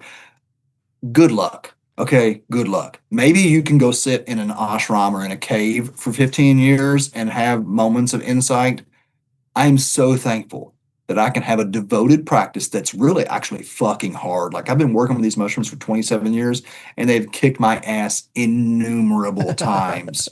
It has required intense personal development and integration work. So anybody that thinks that this is a shortcut has no idea what this work is really about. 100%, dude. I mean, anything that you got going on in your life, like if you are having a bad day where you are keeping things in the dark, you're not wanting to come face to face with the things that you need to face, but you're kind of just putting off. Dude, and all the different mushrooms are very different in how they're going to interact with your brain chemistry and your consciousness in general. But like, good luck running away from that on a mushroom trip. Like, right. You're not going to be able to, like, because the mushroom, I mean, they are the teacher. Like, they literally, yes. They're one of the, if not the best teacher you can get. I've learned so much more from the mushroom than I ever have from any mystic, priest, shaman, teacher, anything like that. And the beautiful part is that you're not being told anything from anybody else. It is a conversation you are having with yourself in order to heal yourself and figure things out about yourself and remember things about yourself. And it's a communion. Like, it full on is you communing with, call it the Almighty, call it God, call it Source, call it whatever the fuck that is. Like, it is one of the most magical things. Yeah, I've heard people say that, that it's just a shortcut. And you'll even hear like gurus, like Sadhguru. He's like, oh, well, I don't mess with any of the psychedelics. It's just a shortcut to get to it. Yeah. I'm like, dude, like, I'm sorry, but at least over in the Western world, we don't have all of this time to sit in meditation for 9 hours a day. Right. Like, we live very fast-paced lives. That's just the way of the world in which we live. But in order, I will say, like, there are definitely certain things that maybe some might not be ready for on a deeply heroic, mushroom journey. But that doesn't mean that it was wrong for you to try it. If anything, I think that it points you in the direction of things that you need to work on. And it causes much more inner reflection in general anyway. Hey, absolutely. I mean, so here we go. All right. Hinduism, rich psychedelic history, right? Like, we already know that the Rig Veda Soma was a psychedelic drink. Most people think it was a mushroom mixture of some sort. Yes. Okay. There are countless instances of psychedelics as a sacrament in Hinduism. Okay. So, like, even someone coming out of that tradition and then going to criticize, the use is not fully aware of the origin of their own tradition. And when we talk about privilege, yeah, what a privilege it is to be born in a situation where you can meditate for 9 hours a day and like that becomes your life. Now, what you brought up that I wanted to be sure and touch on is two things. All right. The first is one of the real dangers in the psychedelic community right now, as it stands, is that because there is no real depth of historical experience within our culture. You got the 60s and 70s that just like became a shit show and then it was illegal. And now we've got, maybe 10 years under our belt where there's some level of acceptance, right? These tools take decades to learn to understand. The mushroom has been my teacher as well. And I didn't even start to understand it till I was in a 10-year deep practice with it. Then I started to really understand that I don't understand, just like you said earlier, right? And most people that are coming up in psychedelics right now are having a handful of experiences and they think they understand how psychedelics work. Well, this is what it is. And now I'm a guru. Now I'm a psychedelic leader, right? There is a real danger there because they require a depth of practice. They require that. And then what you spoke to in terms of, I say going too far too fast, right? Like being exposed to deep information that maybe we haven't grounded ourselves enough and prepared ourselves enough for. And that's really something to consider. And that's ultimately why we started Psanctuary, because we need community since there is no real tradition. Everybody wants to talk about how, oh, do you come from a lineage? Like, thank you. I am the lineage in my own experience. I didn't have anybody to learn from. The mushrooms called to me. I didn't have anybody to teach me, so I continued to go back to the mushroom. And so when we have the opportunity to build communities of people who are humbly working to try to understand what it is that we're even working with, that is, I wouldn't say necessarily it is a safeguard. It doesn't prevent exposure to material that is too deep. But when you're exposed to material that's too deep and you don't have a grounded community or, practice that you can go back to that will help you integrate and really like embody, even if you can't remember it, those things. I mean, that's the biggest lesson that I learned from running these retreats in Jamaica. And I felt a certain amount of remorse about it. Is that we would have people come down for a week. We'd give them, 3 doses, escalating in intensity usually, and then they would go back to their cubicle in Chicago or whatever it was. And like there was a ton of healing and goodness that came out of that. And a lot of those people went back to communities and families who they couldn't even talk about their experiences with. And there is that's a problem. That's a problem. So, that's why we built Psanctuary, because we want people to have a eventually worldwide, but right now, a US based national community where people from all around the country can come together and share their experiences, ask questions, like see how much we don't know together and explore this landscape that is frankly very new to us. Oh yeah, yeah. I mean, it is a whole new frontier, and I think that it's causing us to it causes us to really reframe our framework around what reality actually is. And that's the real foundational shattering is that, we before we have any of these kind of mystical experiences via meditation or psychedelic or what have you, we come to build this reality and become familiar with it, and we know how it works and we know how it doesn't work, and you know what I mean. We understand relationships at a certain level, but then you partake of the holy sacrament, and it completely shatters that, and it causes some people to freak the fuck out. Like, Yeah. it is something that is scary. Like, if you've ever done, you know, like a heroic dosage of mushrooms, or took too much DMT or something like that, it'll leave you like in some form of spiritual fucking psychosis. For sure. Because Absolutely can. it's too much information all at one time, and it shatters your belief around everything else, and some people start to fucking downward spiral with all of that. And I feel like I'm a prime example of that as well, dude. Like, I've had experiences on psychedelics to where I'm like, I don't know what's real anymore. Like, I have no idea what the fuck is real. I feel like, am I crazy?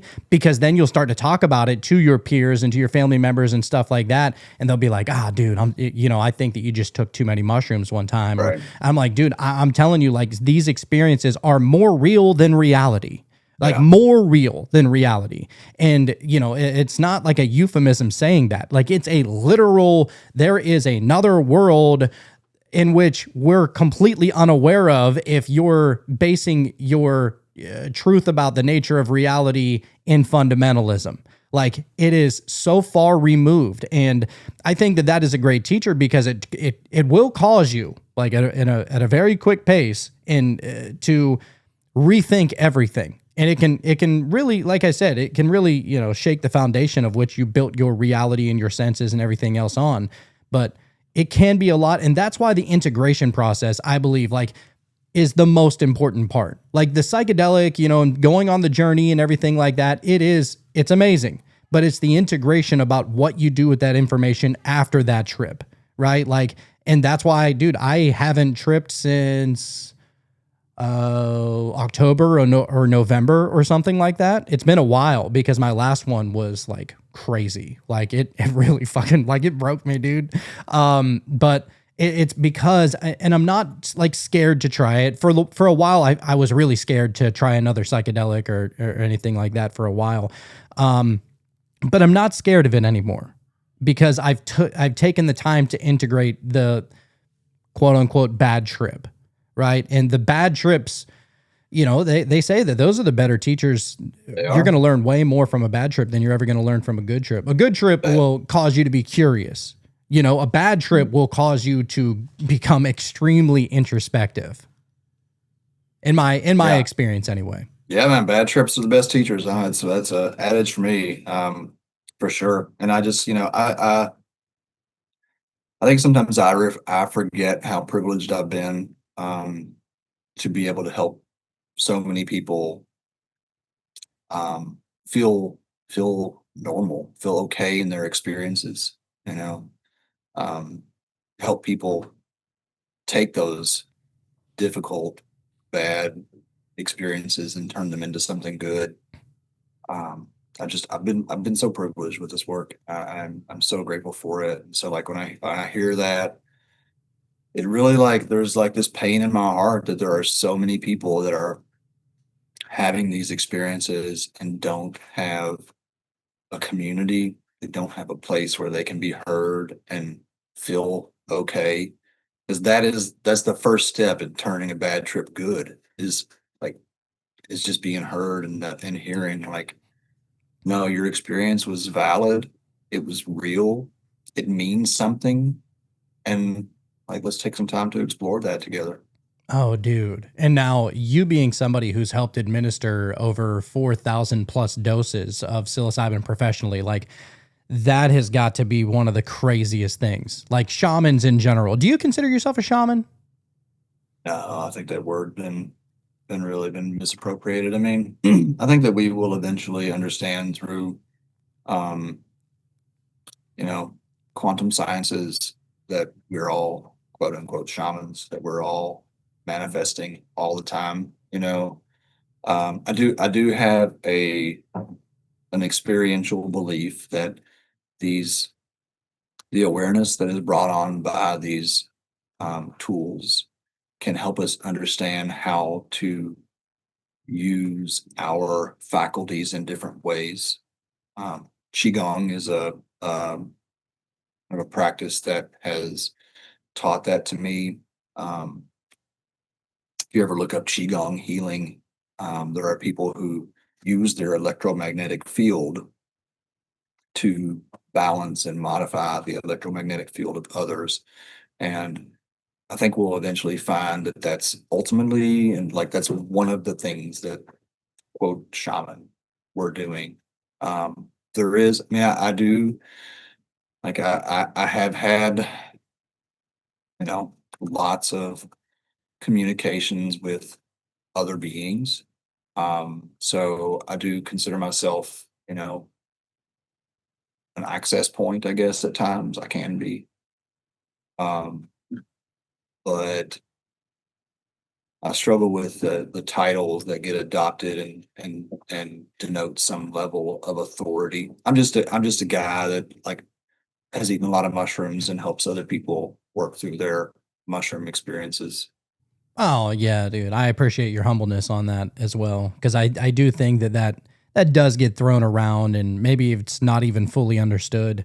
But yeah, I mean, as somebody who has gone on as many trips as you had, and helped administer, even more, is fascinating to me. Eh, before we get to the beings, because I definitely want to get to that part, but like whenever so you're essentially like, whenever you say that you're administering all these doses, like, are you also partaking in the mushroom? Because I've heard that before, that, like there are certain shamans will say that, whenever you go into South America or whatever, and you want to partake in ayahuasca, that there will be shamans or medicine men that will drink it with you, and so that they're essentially tripping with you, and they're kind of seeing what you're seeing and experiencing what you're experiencing, and they're walking with you through that.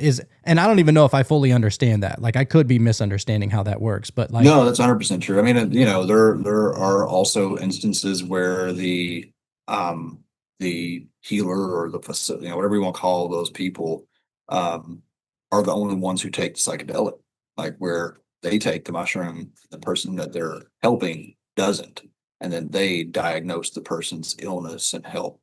And so, like I said, there's already been plenty of documentation about psychedelics being able to facilitate extrasensory perception and clairvoyance and whatnot. I have seen hundreds of profound instances of clairvoyance where people under the mushroom state become fully clairvoyant of someone else's life and can tell them everything. And of course, like how could I work in this space and not eventually encounter that within myself? I do. It's been a while most of the time now, because here's what happens. When you start to develop a certain level of skill and people see that and they perceive it as something special, then they start to put you on a pedestal.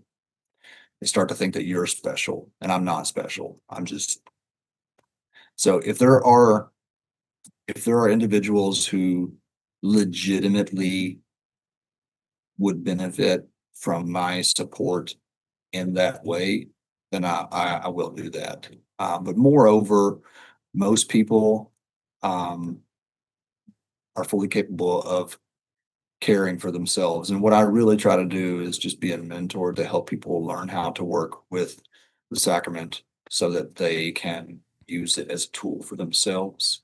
The highest dose I've ever facilitated on was 15 grams. That was a dose where I was the space holder. Um, but have done hundreds of doses where I've consumed alongside the people, and it's been really, really valuable. It's been really helpful. There's one person right now that we're talking about, somewhere in the next few months, probably going to do a dose together because he's got some stuff that he could benefit from some insight on. And based on what he shared, I think that I might be able to provide some insight for him on that. But um, I do that very selectively these days. It's really challenging. It's really challenging work. I did a lot in Jamaica, and it did two things. It almost ripped me apart because I was constantly living in the psychic world, and people started to put me on a pedestal and thought that I was some kind of shaman and just a guy that's figuring it out with you. Uh, so yeah, that's been my approach with it. Wow. Yeah, and even just going back to what you were saying earlier, as far as like, if you're going to, I don't know if the term is trip sit or, just help hold space, but like essentially the administer will take the psychedelic while trying to, heal or find out how to heal the other person that they're working with. And Maria Sabina is like a prime example of that. Whenever But she also said, and when this is what I have found to be true, is that eventually you learn to speak the language of the mushroom without having to eat the mushroom. And so you can tune into that frequency. Like if people are tripping around me, then I'm kind of tripping. Like there was this one time I was at a conference, this psychedelic conference in Jamaica, and we're all sitting at a table eating dinner and everything's cool. And then this couple walks over and they're like really quiet and they sit down and all of a sudden I'm just like, I am fucking tripping balls. What is going on here? And then I'm looking at them and they're just kind of like giggling at each other. I said, did y'all eat mushrooms? And they're like, why? I was like, because now I'm tripping. This is not fair. You got to let me know. So it's like, that tuning fork that we find resonance with. And I have seen, dude, I've seen people go into psychosis who didn't consume mushrooms just from being around people who were on mushrooms. So I've seen three people who were um, who were primed for schizophrenia. Two of them had already had a schizophrenic break, and one had a family history of schizophrenia.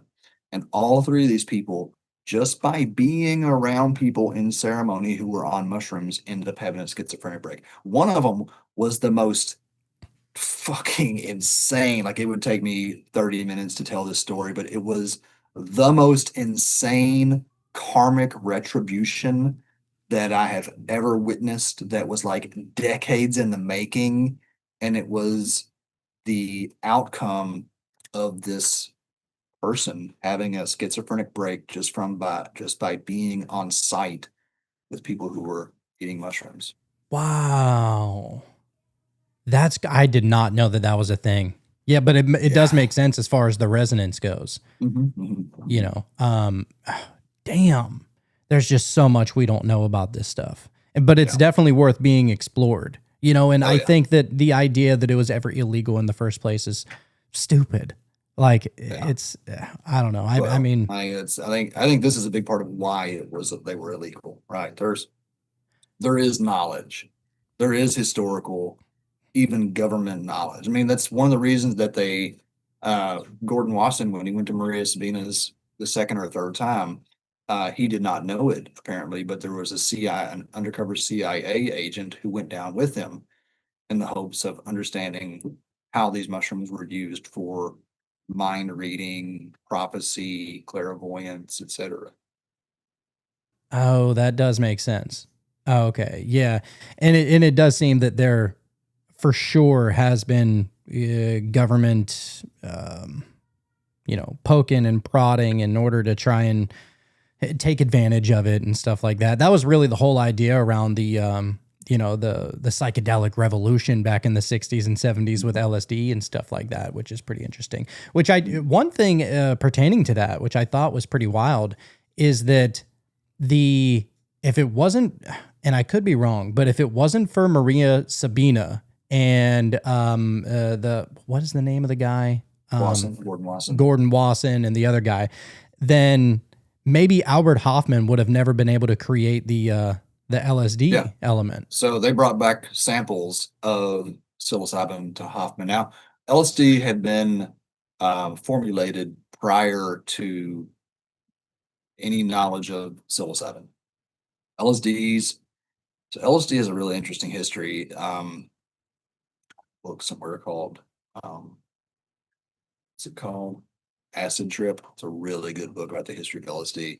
But LSD was created, I don't know, 10 or 15 years before it was even sampled by Hoffman. He created it as a part of trying to understand, like there was I don't know if it was migraine medicine. I forget what it was. They were trying to create some kind of a typical medicine, and they had something like 20 or 25 different varieties of LSD, right? Right. And whichever one became the LSD, Hoffman said that, 15 years or 10 years after originally making it, that it was calling to him from the shelf, from the drawer where it was kept. And he just had his intuition to go back, LSD 25. He had this intuition to go back and check it out. And that's when, well, was it 41? When did Bicycle Day, original Bicycle Day? I was like 40 or 41, something like that. And Maria Sabina wasn't until the 50s.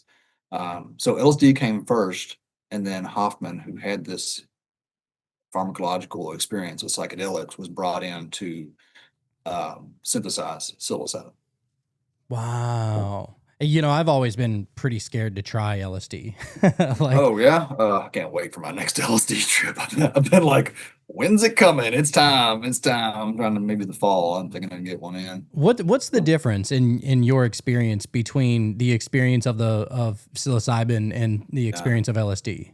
LSD is well, psilocybin is much more otherworldly and spiritual, and um yeah, LSD, I've had some interesting experiences, but never anything that is truly otherworldly. I've never, yeah, like psilocybin. LSD is like when I want to turn into a Ferrari, I take LSD and then I become a Ferrari for 12 hours and then I sleep for 10. Wow. More like turn a Ferrari for 16 hours. Yeah. LSD, the only thing about LSD is it doesn't last long enough. Oh, you feel that way. I definitely feel that way. I don't want it to end. I'm just like, oh, please don't go. Please don't go. I love this so much. Oh my Yeah, I've said God. for years that my career was built on psilocybin. My retirement is going to be LSD. Wow. You know, I've heard some wild stories about LSD. My uncle, he used to be the lead singer in a rock band back in Pittsburgh in the 80s and 90s. He actually got pretty big. Like he was being played on radio stations and he was selling out concerts. He was sponsored by Coors Light, and so he got to be pretty big. And so obviously as a rock star, you're going to be trying all the drugs. You know what I mean? Right. Especially, and that's Course. was ultimately his downfall because he couldn't keep it at psychedelics. He got into a bunch of the harder shit. But I remember him telling me stories about his experiences, or one of his experiences on LSD, that he went to a party after taking some acid. And whenever he got there, after it started to kick in, he goes, man, it was so strange because like I could hear womp, womp, womp, womp, womp, womp, womp, approaching me, and I didn't know what it was. He said that it sounded like it was coming from far away, and that it was like coming up to him. And he said out of nowhere, fucking Mrs. Pac-Man appeared, and it was like trying to eat him and stuff like that. And so, and he said every time she would get close to me, I would just punt the ever living fuck out of her, and she would fly all the way down the street. And he goes, and she was relentless. She just kept on coming back. So everybody kept on asking, what are you kicking for? What is all of this about? He said, fucking Mrs. Pac-Man is trying to get me. I mean, that's a good time. Come on. There's nothing wrong with that, you know? Yeah. I mean, and like, I don't know. There's so much that can be said there. It's not to say that there aren't risks. There certainly are.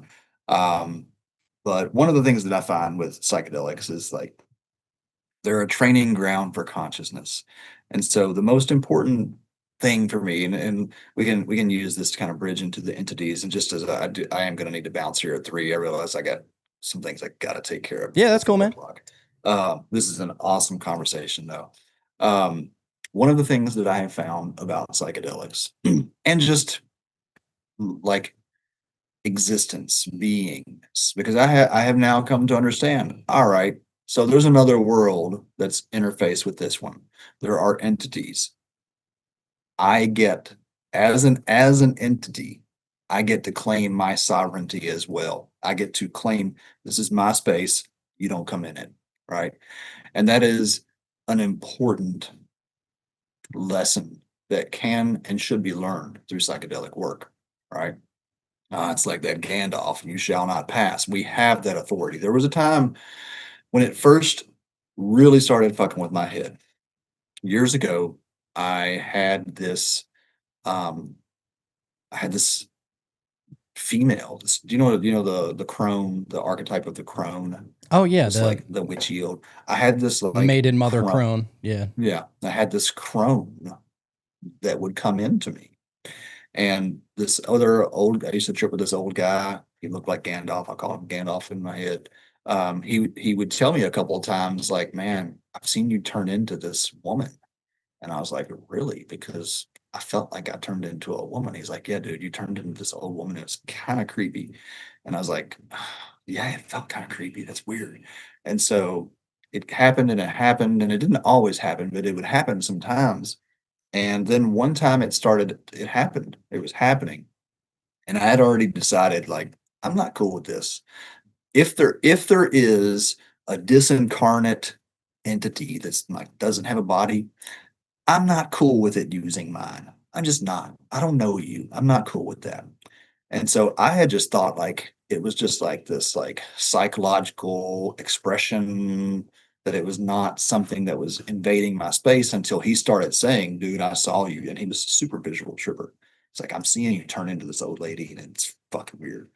And so then this one time it started happening, and I was like, I felt like this, my personality start to shift. And right, like as it got to like moving, it would like move across my being. And right as it got to like almost to the center point, I was like, no, you don't get to. And it just immediately was gone. And I never had that happen again. And that taught me a really important lesson about my personal sovereignty. And so over the years in working in these spaces, that has allowed me to encounter these beings. Um, I wouldn't say without fear, because there have definitely been some dark things that I've encountered, and there's some things that I didn't know whether or not they were dark or what they were. Um, but this is also, a standard teaching in esoteric magic, that we all are sovereign commanders, like you were saying earlier, like co-creators of our world. So that is a very important part of my practice. I don't channel. I don't allow anything to use my body or my being. I'm not necessarily against it. I know people that channel, and I've had some experiences of people channeling in the mushroom space with me. But it's not something that I am here to do. I'm here to be a sovereign being, and that is just how I operate in the space. So yeah, if you want to use that to bridge into some of the entity talk, I found very interesting. I've had tons of wild experiences that have just really had me question reality. Oh yeah, I can imagine, dude. I mean, and outside of my Elohim experience on psychedelics, I was able to. I say I was able to, but I experienced like this cat person, and it was like laying up against me. I could feel it purring, and it was a wild experience. But whenever people say that they have it, encounters, and maybe you call them aliens, or maybe you call them, mythological creatures, or certain archetypes, or gods, or what have you. But there is another presence, or more presences that are around you whenever you become more open, and usually through psychedelics or some kind of trance state or meditational state, that that light is now shed on to whatever else is around you, or maybe attached to you, or however you want to look at it. It's like, it's a weird thing. And even with like, I've been putting like a lot of thought into all of this, the alien disclosure. Like, and I'm a believer that there are definitely like other consciousnesses that are absolutely out there, like without a doubt, right? Yes. And we don't have the perception or the senses to be able to really, hone in on what that is, or where it's coming from, or stuff like that. Just being a human, we have limited capabilities. But the more I really dive into consciousness, the more I begin to understand that there is no such thing as alien. It's just different consciousnesses, and maybe those different consciousnesses will jump into an interesting looking vehicle that we're not familiar with. But ultimately, they're inward, like whatever they are, we're made of the same thing. Like, do you feel that as well? Yeah, I think that's why we have the ability to have our sovereign space. Like, you can't, this is mine. You can't take it over. Like, I get to command me, and you get to command you. But we all beings have this inherent sovereignty. It's when we're not aware of that we become subject to being influenced or being invaded. by others, you know. And I think that, like, I love what you're saying about there is no alien, because that, to me, that is an artifact of uh colonial otherism. Like, there's not an other. There's just all of us. There's just it experiencing itself in different forms. You know, so that disarms a lot of the fear that comes around. It's not to say that there aren't dark and scary and potentially even dangerous entities out there, but ultimately they are also of the creator as well, right? So there is a way to understand them as teachers, and there is a way to disarm them through that understanding. Interesting. Yeah, exactly how you would treat somebody in your real life. Like, you know, you got to set Mhm. boundaries. And I personally, I don't like whenever people are trying to touch me or be next to me. I'm like, get the fuck out Right. of here. You know, like, Yeah. let me have my space here, you know, Yeah. um, but yeah. So what are some of your experiences with, do I even need to say otherworldly entities or just entities in general? Yeah. No, I mean, I've had, you know, shared UFO encounters with craft. I've had three of those. Only two were shared. One was a private experience that I had last year. Um, I have had, um, hmm, I won't get into the story because it goes too long, but I have had physical objects gifted to me through beings. Um, that's some of the most, whoa, okay, all right, I gotta sit with this. Holy shit. Yeah, it's there's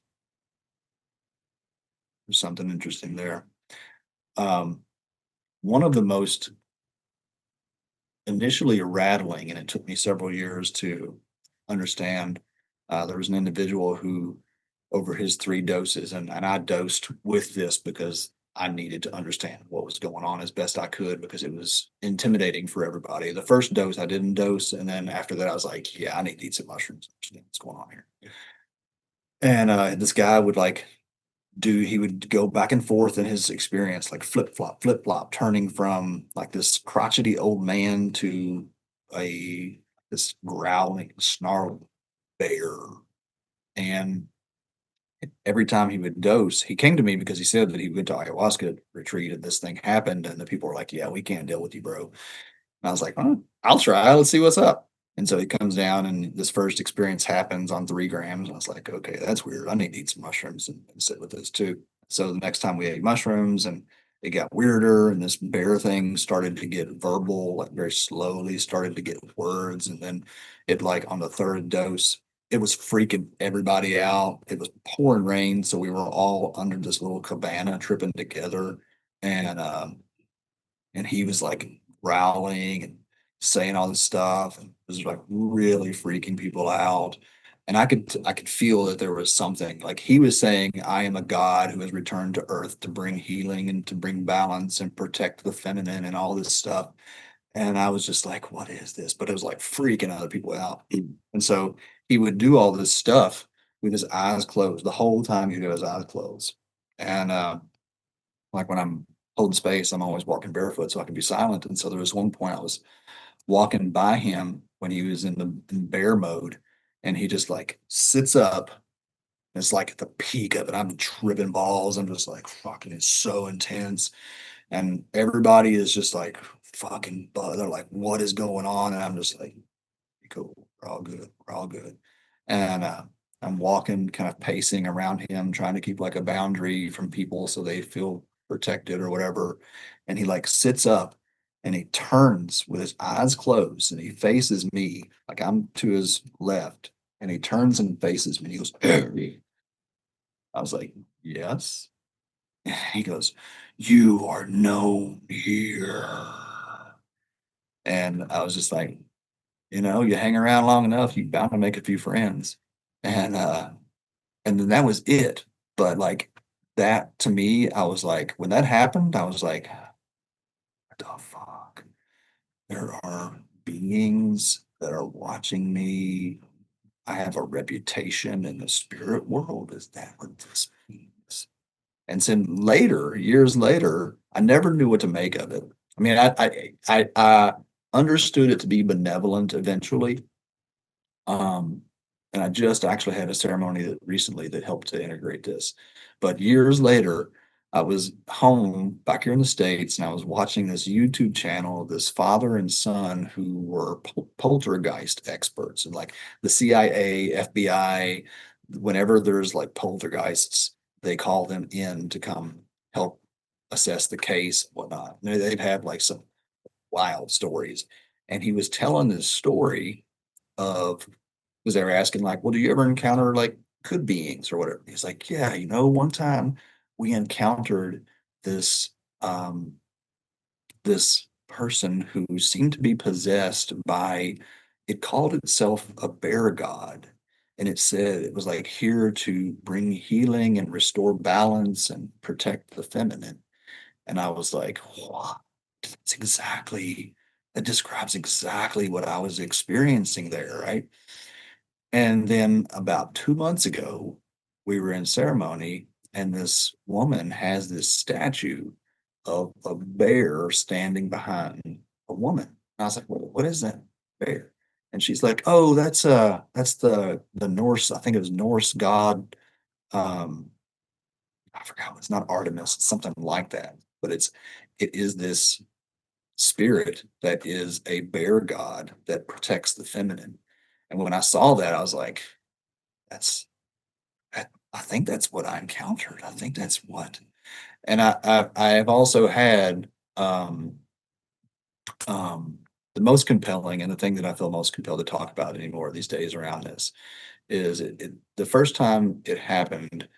I was in my basement grinding up horse manure. I used to grow cubensis on field collected horse manure that I would sterilize, and I was in my basement, like grinding poo, and all of a sudden there was, like, I couldn't see it, but there was a woman beside me, and she was like just radiating love. She was behind me, and I just was like overwhelmed and just started crying. I just felt like all this deep, deep love. It was just overwhelmed with love and like just okay, okay, okay, okay. I just like, it was so sacred and so intense, and I just sat there with it and sobbed and felt her love. And then that night, I had already planned a mushroom ceremony that night by myself. And so I thought, like, wow, this is going to be a good one.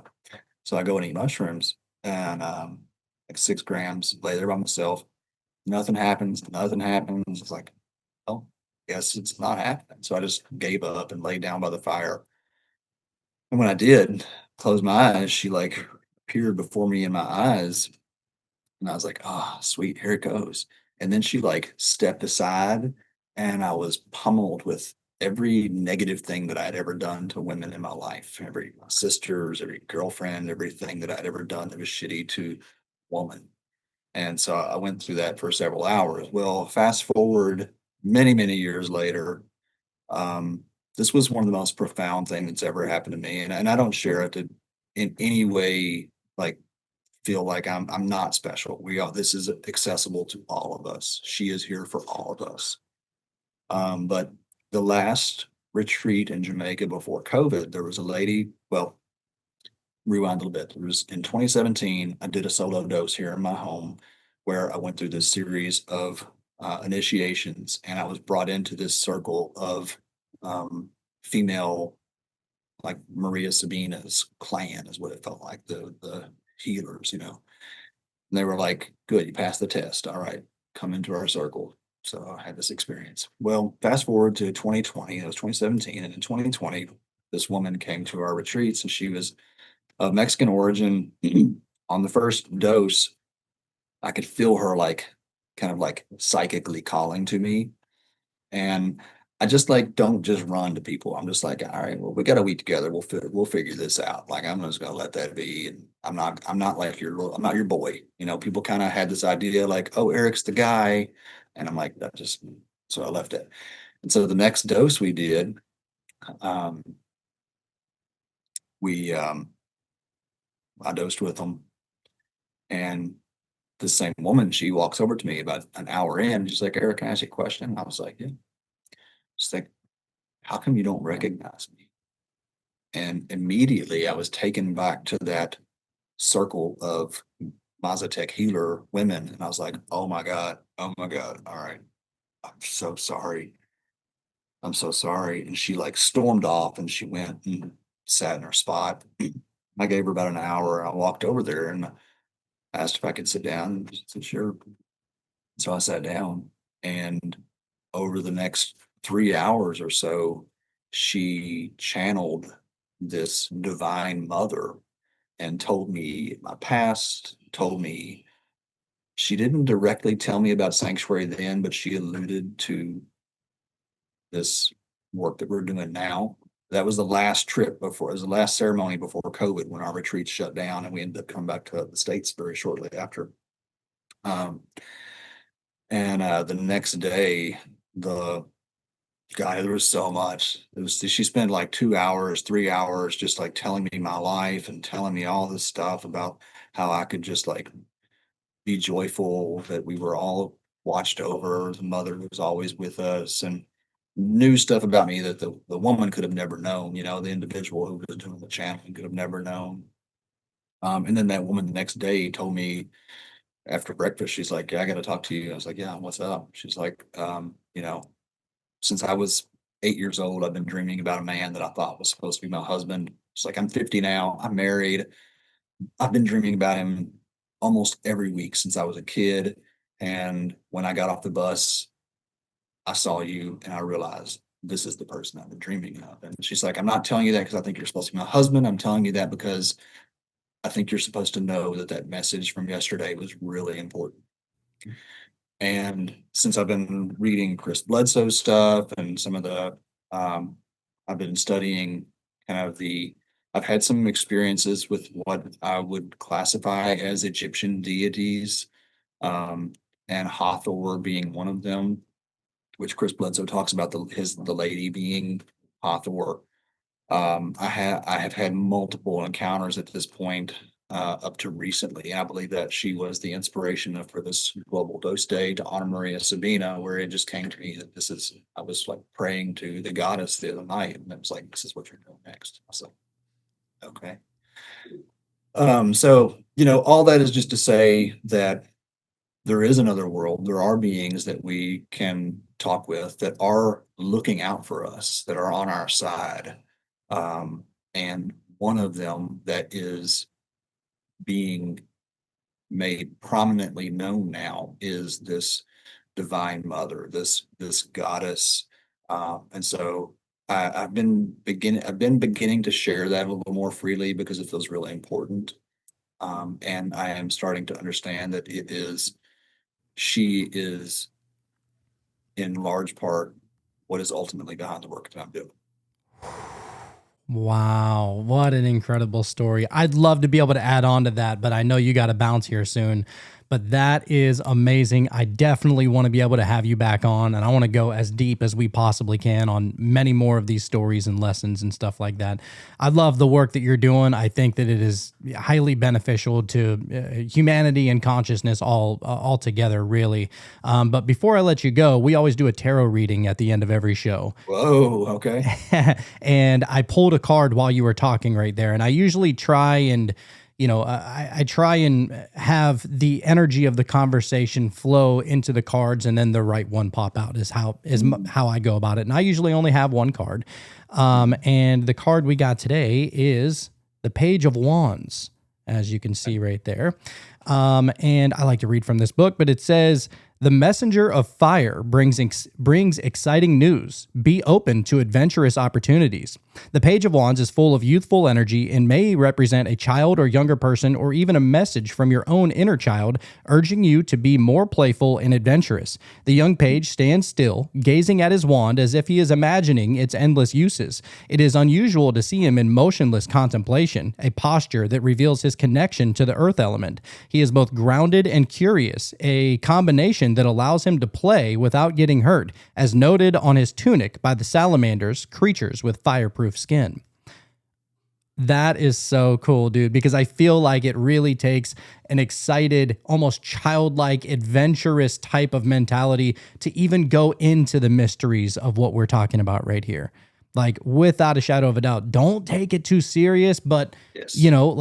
don't get wrapped up in I'm the one or, I'm the most important figure. Here's the thing, like we are the one and we're also the zero. Like I think like we're both at the same time. Right. Love it. Yeah. So I appreciate that was her main message to me was you can play.